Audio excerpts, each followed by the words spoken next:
فاسألوا أهل الذكر إن كنتم لا تعلمون। শায়েখ দাড়ি কাট সাইজ ছেঁচে নেওয়া কি জায়েজ আছে? অনেক সালাফি আলমদের দাড়ি দেখে তাই মনে একটু দলিল সহকারে উপকৃত হতাম। দাড়ির ব্যাপারে রসুল্লাহ সাল্লাহ আসলাম বলেছেন আরফুল্লোহা ওয়াহফুস শাওয়ারে, দাড়ি ছাড়ো এবং মোস কাটো। রসুল্লাহ সাল্লাহ আসলাম আরফুল্লোহা, দাড়ি ছাড়তে বারবার বলেছেন, এবং রসুল্লাহ সাল্লাহ আসলাম খালিফুল মাজুসের বিরোধিতা করো। সুতরাং দাড়ি কাটা হারাম, দাড়ি কাটা হারাম। সালাফি আলেম হলো যদি দাড়ি কাটে তিনি সালাফি আলেম নন, এটা হলো মূল কথা। তিনি সালাফি হইতে পারেন না এখনো, কারণ রসুল্লাহ সাল্লাম শূন্য অনুসরণ না করলে সালাফি হয় কী করে? সাহাবায়ে কেরামের নীতি অনুসরণ না করলে সালাফি হইতে পারে না। তিনি এখনও সেই পর্যায়ে পুজতে পারেননি। হ্যাঁ, বংশীয় হইতে পারে, দলীয় হইতে পারে, কিন্তু কোরআন এবং সুন্নাহ অনুসারী, সত্যিকার সালফে সালেহ অনুসারী কেউ দাড়ি কামাতে পারে না। এখন দাড়ি কাটবে কি না, দাড়ি কদ্দুর রাখতে হবে, দাড়ি রাখার ক্ষেত্রে দেখা গেছে যে রেওয়ায়েতে আসছে, 7টি রেওয়ায়েতে আসছে, 7টি, মোট 7টি রেওয়ায়েত। শেখ মোহাম্মদ নাসিরউদ্দিন আলবানী রাহেমাহুল্লাহ তিনি 7টি বর্ণনা নিয়ে এসেছেন তার আলোচনার মধ্যে, যে 7টি বর্ণনায় দেখা গেছে যে সালফে সালেহিনের বিশেষ করে সাহাবাদের মধ্যে ইবনে ওমর রাদিয়াল্লাহু আনহু যখন তিনি হজ বা উমরায় থাকতেন, তখন তিনি হজ উমরার অনেকদিন অবিন্যস্ত হয়ে গেলে তিনি সেগুলি বিন্যস্ত করতেন, এবং সেগুলি ইবনে ওমর রাদিয়াল্লাহু থেকে সাব্যস্ত হয়েছে সহিহ সনদে। এর অর্থ হচ্ছে যদি কেউ অবিন্যস্ত অংশ কেটে ফেলে সেটা নাজায়েজ হবে না। এবং এক মুষ্টির ব্যাপারে অনেক বিশেষ করে 4 মাযহাবের বড় বড় আলেমরা এক মুষ্টি রাখার ব্যাপারে তারা হয়ে গেছে এক মুষ্টি রাখতেই হবে।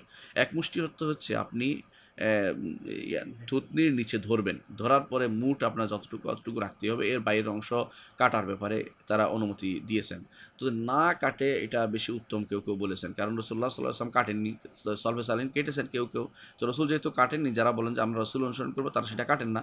আর যারা বলেন যে না আমরা যেহেতু সালফে সালেহিন করেছেন, এটা আখজ ইসলামী বলে, এটাকে শেখ মোহাম্মদ নাসিরউদ্দিন আলবানী বলেন যে এটা মুকাইয়াদ, অর্থাৎ যেহেতু মুতলাককে সাহাবায়ে কেরাম আমাদের তাকিদ করা যায়, সুতরাং এটাকে এক মুষ্টির বেশি হলে সেটা কাটা যাবে। এবং আরেকটি কারণও সেটা বলেন, কোনো হাদিসে আসছে যে রাসূলুল্লাহ সাল্লাল্লাহু আলাইহি ওয়াসাল্লাম বলেছেন যে ব্যক্তি দাড়ি গিরা লাগাবে, সে একটা লম্বা হাদিসে আসছে, যে ব্যক্তি দাড়ি গিরা লাগবে সে আমার থেকে মুক্ত, অর্থাৎ আমার এতে মুক্ত। কারণ হচ্ছে দাড়ি গিরা লাগানো, দাড়ি দেখানোর একটা পয়তারা অনেকের ভিতরে চলে আসবে সেই জন্য।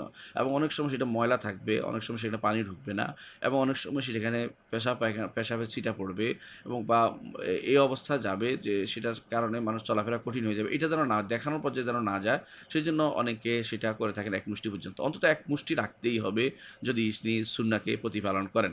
আর যদি এর নিচে যান তাহলে কিন্তু এটা সুন্নাহ প্রতিপালন হবে না, কিন্তু হারামের পর্যায়ে যাবে না। হারাম হবে যখন কামানো হয়, অথবা এমন পর্যায়ে যায় যখন দেখা যায় যে লোকটি হয়তো সময় পায়নি, এরকম অবস্থা রেখেছে, অর্থাৎ যেটা দাড়ি রাখছে বলে প্রমাণিত হয় না, বোঝা যায় যে যে একটু খোসা রেখে দিয়েছে কোনো রকম, হয়তো যে কোনো সময় কেটে ফেলবে এরকম বোঝা যায়, তাহলে বোঝা গেল দাড়ি আসলে রাখেনি। এই জন্য দাড়ি রাখতে হলে দাড়ি রাখার মতোই রাখতে হবে। দাড়ি রাখা বোঝা যায় এরকম হলে দাড়ি রাখা হয়েছে। আর যদি দাড়ি সুন্নাহ মোতাবেক রাখতে হয়, এক মুষ্টি বা তার চেয়ে বেশি না কাটাই হচ্ছে শ্রেয়। আশা করি বিষয়টি বুঝতে পারছেন।